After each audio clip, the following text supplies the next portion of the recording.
Okay, so while we're here, let's talk about my battery setup. These are my old batteries, the 120 amp. Two of them, they're disconnected at the moment, so they're just sitting there as spares, backup, whatever. I might sell them. But here are the 300 amp batteries. If you have a look under here, try and get a little bit better lighting on this. Okay, so they're two 300 amp batteries, right? One here, one there.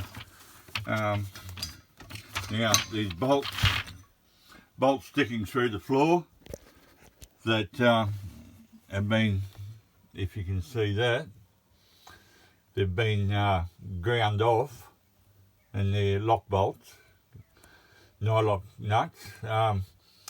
But that sticking out even that far will damage the base of a battery. So what I've had to do, I've put these in their original cardboard boxes. It's about that thick, the cardboard, if you can see that. It's about half an inch thick, the cardboard underneath. Probably as thick as that, but that's not even good enough, because what will happen with vibrations and that will go through the cardboard and still probably damage the battery. So underneath these batteries, inside the box, I put a 1 inch piece of the foam that came with the packing foam, with polystyrene, and it's a tight density foam that will be enough protection for any bolts that are under there. So it doesn't matter how many vibrations, they're not going to go into the battery or damage it. Alright, so the whole idea of two 300 amp batteries is 600 amps. Now I haven't got enough solar for it at the moment. I've only got 2 panels, so that will be rectified in the future. But I do have, if I can get up here, I'll show you. Right, now that is a lithium charger, which is, unfortunately, it's always on. I'll have to, no, I can turn it off. Right, I'm better off only turning it on when I'm on power. Right, at the moment I'm running the inverter. A bit bright here. There's the inverter. Don't worry, it's getting plenty of air. There's plenty of air above and below. You don't need air above. You do need it below, on the sides, out the back and the front. There's no venting on the top. With this one, it's all sealed. So, okay, getting back to the batteries. This is when you're plugged into 240 power. I'll turn that switch on down the bottom, and that will charge the batteries. That's always hooked up.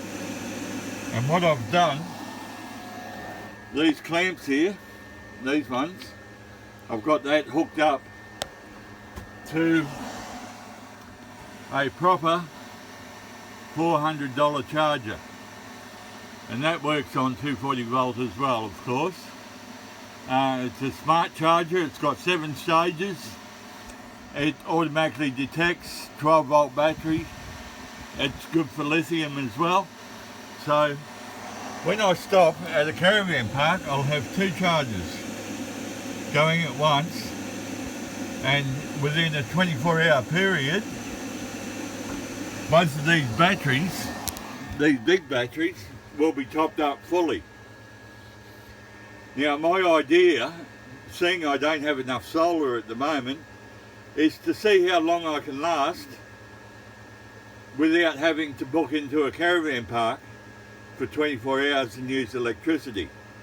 Now I'm guessing I'll probably get 5 days to a week, because I do use a bit of power at night on the internet. I'm on the internet for a good 5 hours, So the TV, the satellite and my computer are going to take a fair bit of, it's going to take something out of this, as well as the fridge. Now, if worse comes to worse, I do have under here a gen set underneath that plastic cover and fuel. Right, so that's if worse comes to worse. Plus I've also got the battery backup. Okay.